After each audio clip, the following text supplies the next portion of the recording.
Hello, students. So, Mr. Eaton here. I have some things written on this board. This is basically just like a general overview of some of the main concepts or ideas or content that is going to be present on the final exam if you are one of those students that needs to take this final exam. This is sort of a hodgepodge. There's not a lot of organization to these terms up here and to this content. Some of it should probably just be grouped together under more general headings, but this is some of what you would expect to find on the final exam. So if we can look at some of these, and I'll make some other videos that kind of break down the specific details regarding these general ideas, concepts, or content, right? So, for example, we have literary texts up here, right? What do I mean by that? That means on the final exam, you're going to read some passages of literature, right? And you're going to be asked questions about these passages. Specifically, a lot of questions about main ideas and supporting details. It'll ask you what the main idea of the passage is, and then another question will ask you, well, what supporting detail, which of these choices is a supporting detail to the following claim, or something like that. And it's basically the essential skill in very general terms. It's just it's testing you to see how well you make sense out of information, right? Can you see the relationship between different pieces of information or different strands of data or information and stuff like that? So you're going to get some literary text, especially if I can give you a little hint, some Greek literature. Remember, we read one Greek play called Oedipus the King, written by Sophocles, an ancient Athenian of some renown. And he wrote that play. Well, there's another play by him, which is going to appear on the test, and it's just some dialogue. It's nothing major, which kind of connects to the next point. Mythology. I mean Greek mythology. There's going to be some Greek mythology on the test. It's not asking you questions like who was the god of the sun or who was the god of ritual ecstasy or anything like that. It's more just kind of there as a passage. There's going to be a passage that talks about, is going to kind of summarize a story from Greek mythology, and it's going to connect it to Greek culture. So there's going to be some references to Greek mythology on the test. So just kind of be aware of that, right? Moving forward, make sure you're familiar. Again, you're not going to be asked questions like who was Zeus or what did Hercules do after X, Y, and Z or anything like that. You're just going to read a passage, and it's going to be a summary of a story or two taken from Greek mythology, right? So then the next thing would be, informational texts, which, it is the kind of text that deals with just straightforward presentations of information. These passages aren't really they're not trying to give you a story that needs a lot of interpretive work to kind of to get to its meaning or anything. It's very straightforward, informational, and you're going to be asked questions about main ideas and supporting details. You're going to be asked questions about words. So you're going to see context clues, right? Can you piece together the meaning of a word just by paying attention to the context that surrounds the word? Like context, like the other words that are together with the word that you're trying to figure out the meaning of. So informational texts, they'll give you one of the passages, I believe, is something about travel. So they'll ask you to read the question about traveling, and then they'll answer or read the passage about traveling, and then they'll ask you some questions about the content of the passage. What does this mean, or what is the main idea? What information supports the main idea? What inferences can you make on the basis of what you read? Can you draw any conclusions about things that weren't straightforwardly touched upon in the text, right? Can you look outside of the text to where the little text is actually pointing to. Which, of course, all this connects to theme. We haven't talked very philosophically about the nature of this idea. Theme, you see theme everywhere. It's all over the curriculum. It's all over the standards. It seems to be something that's very important. A lot of people might equate main idea and theme with one another. Sorry, a little interruption there. Theme, a lot of people are going to equate theme with main idea. You'll see some people that say theme isn't just one word, and then others will say you can refer to a theme with just one word. It doesn't have to be a phrase or a sentence. Maybe the theme is justice or vengeance, or maybe a theme is taking vengeance on the minority or something like that. You know, it could be a little bit more specific, a little extra dimension into it, but regardless, you're gonna be asked to read informational text and literary text, and they will ask questions about the theme, which is the main idea. What is the most important piece of information that is present within the narrative or within the literary text or the informational text? What's it mainly about? What's it trying to communicate primarily to the audience? These are the kinds of questions that you can ask yourself to get closer to the theme, but you can also recognize theme as a sort of gut reaction to the passage, because human nature is pretty good at figuring out what's relevant and what's irrelevant, what's important, what's unimportant. So stick to your gut with that, but we could talk about maybe some methods to use. Parts of the story, that's going to be stuff like rising action, exposition, climax, falling action, denouement, these sorts of ideas. Poetry, you're going to have one poem. You're going to have one poem on the final, and it's going to ask you some questions about the poem, maybe some questions regarding figurative language, right? Something about metaphor or something about personification or something along those lines. Tone, perhaps, might be a question that's connected with the poem. Like, what's the emotional tone of the poem that the poet was trying to express through his or her chosen words, stuff like that. You might get some stuff about, I didn't put it up here, about sound devices. And you guys have been learning this stuff since middle school. You know it, alliteration and assonance and stuff like that. Definitely try to pay attention to alliteration and you'll be fine on that one. Speeches, there's going to be an excerpt of a speech by a famous American figure from last century. And there's going to be questions about that speech. And of course, one could perhaps argue that the speech has some literary dimension because of its form and its shape and its texture and maybe a little bit of beauty. You could argue that the speech is informational in a way, but just know it's going to ask you some questions involving, maybe theme or main idea and supporting details. It might ask you some stuff about tone, maybe even figurative language or other language-related questions, right? So you're going to have to read carefully the speech and answer some questions about the speech.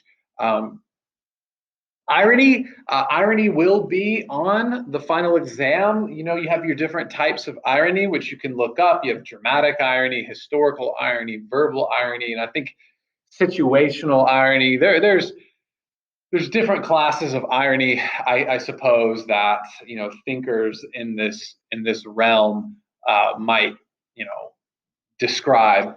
But I would definitely pay attention to perhaps verbal irony and dramatic irony. Remember, dramatic irony is usually described as or defined as what emerges when the audience knows something that the characters don't, and the characters are acting without that knowledge, right? So they're making certain decisions without that knowledge in mind that the audience know is either really bad decisions or really good decisions. The audience knows the significance of these decisions because the audience has that knowledge in mind. whatever that knowledge might be. It might be someone's true identity. It might be what is taking place somewhere else within the world of the story. Whatever the form of the knowledge is, uh, just know that the audience has it and the character or characters do not. And that's what creates this sort of fun, entertaining effect. It kind of gets the audience into the story because they now are like in a superior, they're above the characters in a sense. You know, you're watching these characters make all these bad moves, and you have the knowledge in mind that if they had, they wouldn't have been making these decisions or whatever. However you want to put it. Context clues we already touched upon. Just remember, there's going to be words you could be unfamiliar with, and you need to try your best to piece together the meaning of these words.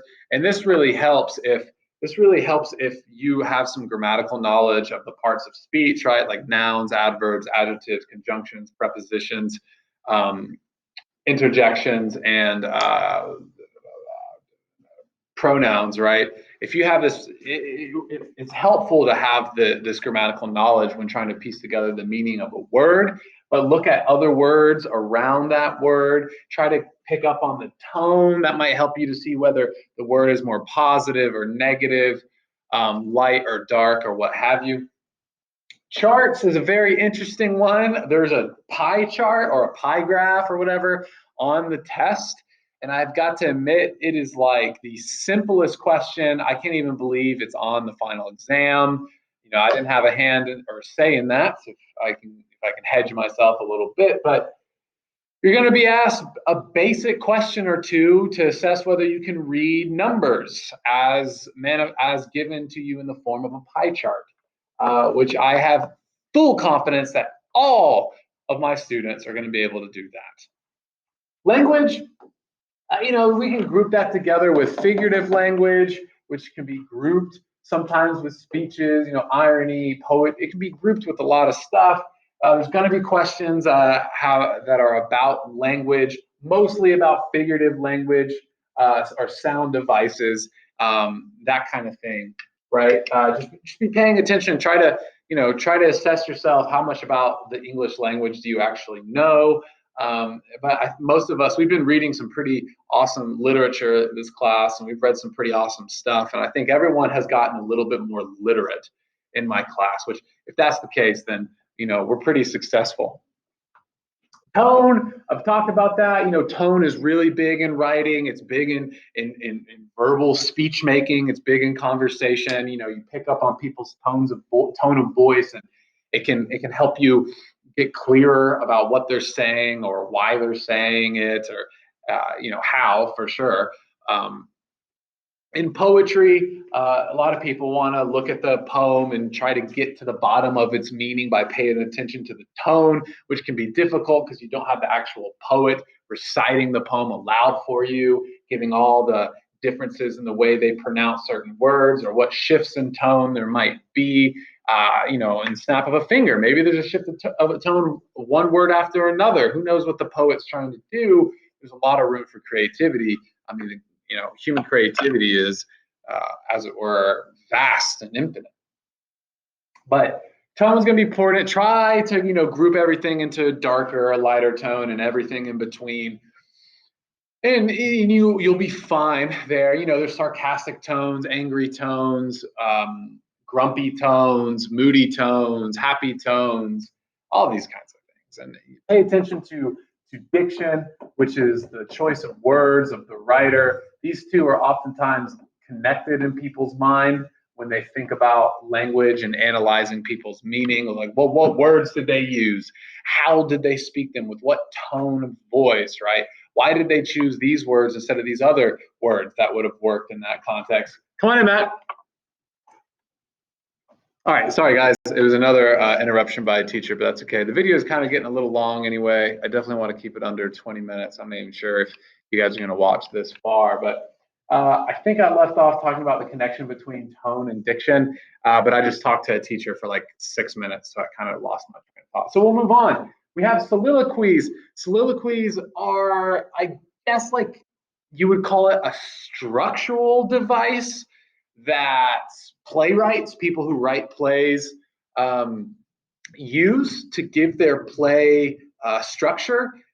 So, for example, you have the famous "to be or not to be, that is the question, whether 'tis nobler in the mind to suffer the slings and arrows of outrageous fortune, or to take up arms against the sea of troubles and by opposing in them." That's from Hamlet, Shakespeare's very famous play, Hamlet. I don't read a lot of Shakespeare, but I do like that play. Macbeth is my favorite. But so Hamlet, the character, he's literally by himself on the stage. There's no one else on the stage, and all you have is the audience and Hamlet, and he's just sitting there in a darker state of mind, very contemplative, sort of darkly cloudy state of mind, and he's contemplating all sorts of things. And of course, the famous "to be or not to be, that is the question." That's the very beginning of his soliloquy, right? Soliloquy, solo. Think about solo, like it's just one person, a soliloquy, right? That's a pretty name, soliloquy. So anytime a character in a play, and I'm guessing you could have this in a novel, you could interpret something or call something a soliloquy if you wanted to, but it really works well in plays. If you have a character that's on the stage by him or herself, and he or she is talking out loud all these thoughts, it's really just that is a soliloquy, and it's just giving out information and emotion and all sorts of content to the audience, right, as the character expresses him or herself. Sentence types. We actually did talk about sentence types here and there. I framed it in a way that doesn't really, I guess, matter to the final. But think about sentence types, not imperative, interrogative, exclamatory, and declarative. Don't think about those four sentence types. But think about sentence types in terms of simple, compound, complex, compound, complex. So obviously, you can classify sentences according to different criteria. With the declarative, imperative, interrogative, and exclamatory, that criteria is more about the logic of the sentence, whereas for simple, compound, compound, complex, that criteria is more about the number of independent and or dependent clauses. So it's more numerical, while the other way to classify sentences is less quantitative and more qualitative. It's more about the eternal logic of the sentence, which we don't need to talk about. But so the sentence types, you have simple, that's one independent clause. Remember, an independent clause has one subject here, and then has a verb here. So we could just say something easier, right? This is a simple sentence. It's one independent clause, subject, verb, I teach, right? A compound sentence would be to add another independent clause to this. So I teach and I learn. So now we have one sentence still. We have subject, verb in one clause, and we have a subject, verb in another clause. This is an independent clause. That is an independent clause, but they're connected with a conjunction, a coordinating conjunction called and of course, if you know your punctuation, which punctuation is present on the final, then you'll know you put a comma before the conjunction, and after the verb teach in this case, right? So this is a compound sentence, right, when we add the next independent clause. But then you have complex sentences, which have one dependent clause and one independent clause, right? Like, so